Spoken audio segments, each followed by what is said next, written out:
Pendidikan merupakan usaha sadar dan sistematis yang berlandaskan pada sejumlah asas penting. Landasan pendidikan dan landasan ilmiah sama-sama menjadi dasar arah pendidikan, berperan membentuk sistem pendidikan yang bermakna, relevan, dan sesuai zaman. Landasan pendidikan berperan dalam tujuan pendidikan, mengatur arah moral dan sosial. Sementara itu, landasan ilmiah lebih mendorong kepada kemajuan teknologi di masa mendatang dan menguatkan aspek rasional dan efisiennya. Apa sih yang dimaksud dengan landasan pendidikan? Landasan pendidikan adalah dasar atau titik tolak yang menjadi pedoman dalam pelaksanaan pendidikan, baik dalam menentukan tujuan, isi, metode, maupun arah kegiatan pendidikan. Landasan pendidikan membantu menjawab pertanyaan mengapa dan untuk apa pendidikan dilakukan.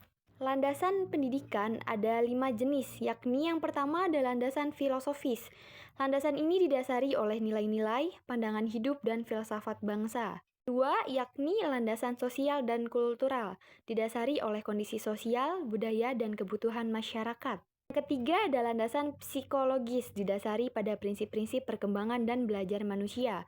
Dan yang keempat adalah landasan ilmiah dan teknologis, didasari pada kemajuan ilmu pengetahuan dan teknologi untuk menunjang pembelajaran. Terakhir adalah landasan yuridis atau yang biasa disebut hukum. Landasan ini berdasarkan pada peraturan perundang-undangan yang mengatur pendidikan. Landasan pendidikan berfungsi memberikan pedoman bagi guru, pendidik maupun pembuat kebijakan dalam merancang, melaksanakan, serta mengevaluasi proses pendidikan. Dengan adanya landasan, pendidikan dapat dilaksanakan secara konsisten sesuai dengan nilai-nilai, tujuan, dan kebutuhan masyarakat. Selain itu, landasan pendidikan juga berperan dalam mengembangkan sistem pendidikan yang relevan dengan perkembangan zaman, serta membantu mencari solusi terhadap berbagai permasalahan yang muncul di dunia pendidikan. Dengan demikian, landasan pendidikan menjadi pijakan penting agar seluruh kegiatan pendidikan memiliki tujuan yang jelas dan terarah. Secara leksikal, pendidikan berarti proses pengubahan sikap dan perilaku seseorang atau kelompok untuk menjadi manusia. Landasan bersifat konseptual. Sifat landasan pendidikan menunjukkan bahwa pendidikan dibangun di atas dasar yang kuat, bernilai, dan dapat menyesuaikan diri dengan perkembangan zaman yang ada. Pendidikan dari dua sudut pandang, yaitu dari sudut pandang praktik pendidikan, yang berfokus pada apa yang dilakukan oleh pendidik dan peserta didik dalam proses pembelajaran. Contohnya, mengajar di kelas, membimbing siswa, membuat rencana pelajaran, atau menilai hasil belajar. Bertujuan mengubah perilaku, pengetahuan, dan keterampilan peserta didik melalui kegiatan yang nyata. Dan yang kedua dari studi pendidikan yang berfokus pada meneliti, menganalisis, dan memahami proses, teori, serta prinsip pendidikan. Contohnya mempelajari teori belajar, filsafat pendidikan, psikologi pendidikan, atau sosiologi pendidikan, yang bertujuan mengembangkan pengetahuan dan teori tentang bagaimana pendidikan seharusnya dilakukan. Dengan demikian, landasan pendidikan adalah asumsi-asumsi dasar yang menjadi pijakan dalam praktik maupun studi pendidikan. Jenis-jenis landasan pendidikan. 1. Landasan filosofis. Landasan filosofis membahas hakikat dan makna pendidikan, mengapa pendidikan diperlukan, serta tujuan yang ingin dicapai.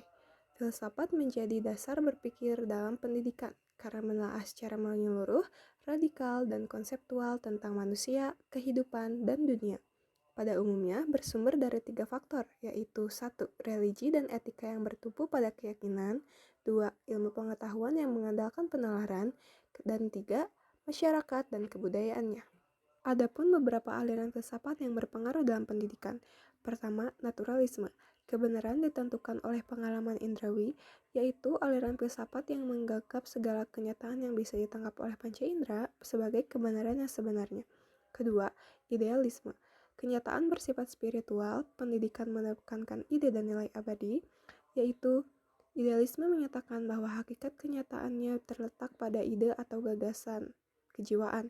Realitas yang tampak hanyalah bayangan dari ide yang bersifat spiritual dan abadi, sehingga kebenaran sejati dianggap sebagai dunia yang absolut. 3. Ada pragmatisme dan progresivisme. Pendidikan sebagai proses pemecahan masalah, anak diberi kebebasan, pengalaman langsung, guru sebagai pembimbing, dan sekolah sebagai laboratorium. Pragmatisme ini adalah aliran filsafat yang menilai sesuatu berdasarkan manfaat praktisnya. Dalam pendidikan, aliran ini melahirkan progresivisme yang menentang pendidikan tradisional dan menekankan menuju perubahan kemajuan. 4. Ada esensialisme, yaitu menekankan pada mata pelajaran pokok seperti bahasa, ilmu, matematika, sejarah, seni untuk membentuk kecakapan dasar. Kelima, ada perennialisme yang berfokus pada kebenaran abadi. Tujuan pendidikan adalah mengembangkan kemampuan berpikir. Keenam, ada rekonstruksionisme, yaitu pendidikan berperan sebagai agen perubahan sosial menuju masyarakat baru. Kedua ada landasan sosiologis, yaitu dasar pendidikan yang berpijak pada proses interaksi antar individu dan generasi sehingga memungkinkan generasi muda untuk mengembangkan diri. Kehidupan berkelompok pada manusia lebih kompleks dibanding hewan karena adanya pembagian peran, ketergantungan, kerjasama, komunikasi, serta adanya perbedaan atau diskriminasi antar individu. Dari interaksi sosial lahirlah cabang sosiologi pendidikan yang ruang lingkupnya meliputi hubungan pendidikan dengan aspek masyarakat lain seperti hubungan sistem pendidikan dengan kontrol sosial dan kekuasaan, fungsi pendidikan dalam pemeliharaan serta mendorong perubahan sosial dan kebudayaan, fungsi pendidikan formal dalam kaitannya dengan ras, budaya, dan kelompok masyarakat.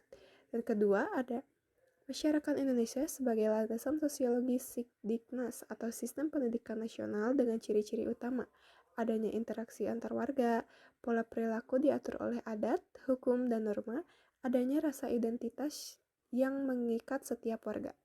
Landasan kultural. Landasan kultural adalah kebudayaan sebagai gagasan dasar yang menjadi pijakan dalam pelaksanaan pendidikan.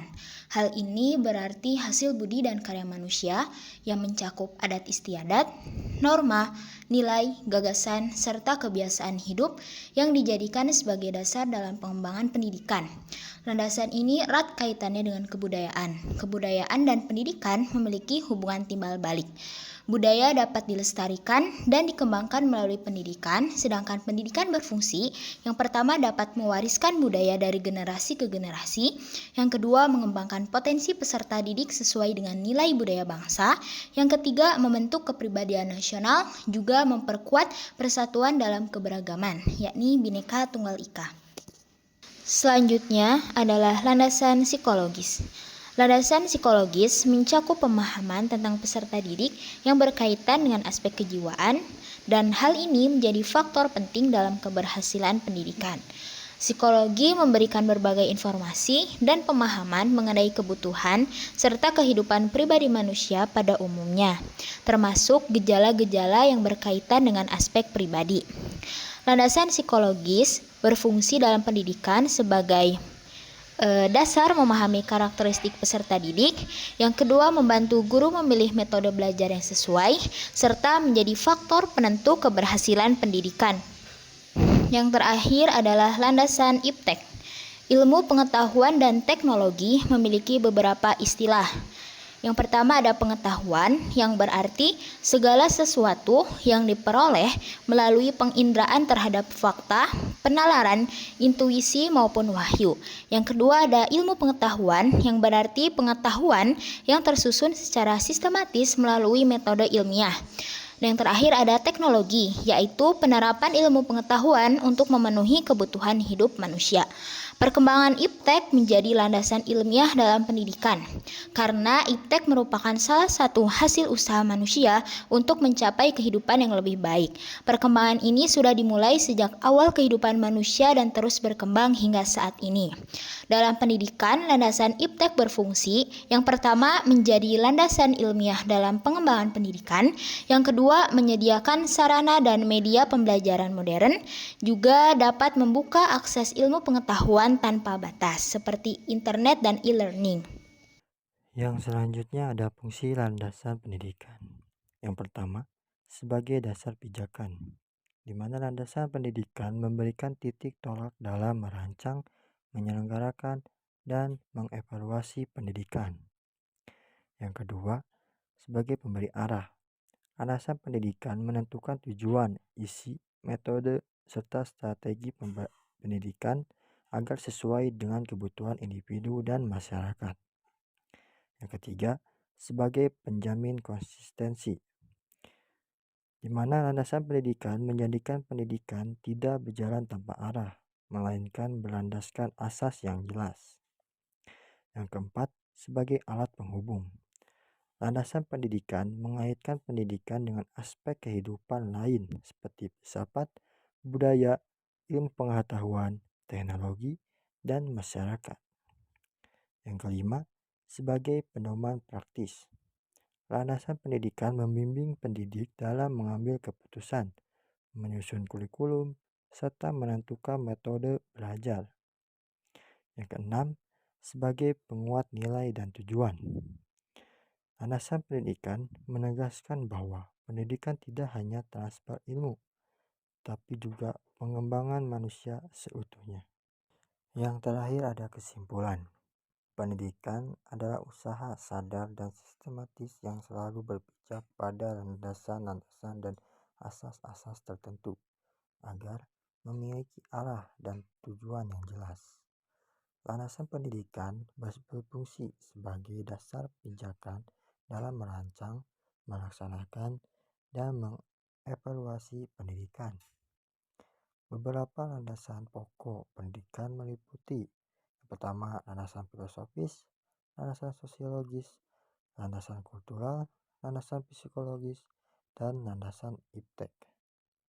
Secara keseluruhan, pendidikan harus dirancang dengan memperhatikan keseluruhan landasan tersebut agar mampu membentuk manusia seutuhnya, melestarikan budaya, menjawab tantangan zaman, serta mempersiapkan generasi bangsa yang unggul dan berkarakter.